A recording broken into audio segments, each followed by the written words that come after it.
निकट दृष्टि दोष क्या है। ठीक है, तो क्या लिखा है, निकट दृष्टि दोष में निकट की वस्तुएं तो स्पष्ट दिखाई देती हैं परंतु दूर की वस्तुएं स्पष्ट दिखाई नहीं देती हैं। ठीक है, अब इसमें क्या होता है कि जैसे मान लीजिए कोई दूर की वस्तु है, कोई दूर वस्तु है तो हमें दिखाई नहीं देगी, लेकिन नज़दीक की वस्तु हमें स्पष्ट दिखाई देंगी। जैसे मान लीजिए अगर कोई कहीं दीवार पर कुछ लिखा हो, ऐसे दूर कुछ लिखा हो, तब उसको नहीं पढ़ पाएंगे, तो उसको देखने के लिए एकदम आँख के पास लाना पड़ेगा, तब हम उसको क्या कर लेंगे, पढ़ पाएंगे। तो निकट दृष्टि दोष में क्या होता है, हमें दूर की वस्तुएं स्पष्ट नहीं दिखाई देती हैं और पास की वस्तुएं हमें क्या होती हैं, स्पष्ट दिखाई देती हैं।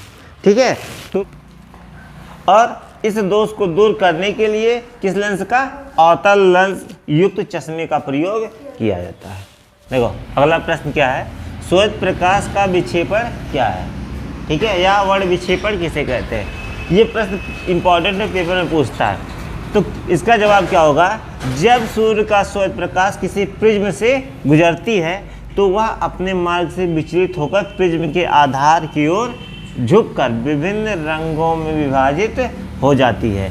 इस रंगों के समूह को क्या कहते हैं, विक्षेपण कहते हैं, और इस पूरे क्रिया को क्या कहते हैं, वर्ण विक्षेपण। ठीक है, अब देखो जैसे ये प्रिज्म देख रहे हो ना, ये प्रिज्म है, तो जब यहाँ से कोई प्रकाश गुजारा जाएगा यहाँ से, ठीक है, तो ये प्रकाश क्या होगा, इसके आधार की ओर झुक जाएगा, और जब ये झुकेगा ना तो ये क्या होगा, 7 अलग अलग रंगों में विभाजित हो जाएगा। देखो ये दोनों का आकार क्या है, एक ही तरह दिख रहा है।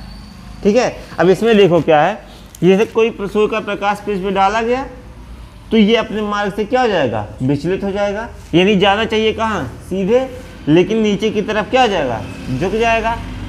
तो जब नीचे की तरफ यानी आधार की तरफ झुक जाएगा, यही क्या है, इसका आधार है, आधार की तरफ झुक जाएगा तो अलग अलग 7 रंगों में क्या हो जाएगा, विभक्त हो जाएगा। ठीक है, यानी अपने मार्ग से विचलित होने पर 7 रंगों में विभक्त होता है। इन्हीं 7 रंगों को ही क्या कहा जाता है, विक्षेपण कहा जाता है। रंगों के समूह को क्या कहा जाता है, विक्षेपण, और अंग्रेजी में विबग्योर कहा जाता है। ठीक है, और सबसे कम विचलन होता है लाल रंग में, जो सबसे ऊपर है, सबसे कम विचलन किस में होता है, लाल रंग में, और सबसे अधिक विचलन किस में होता है, बैंगनी में।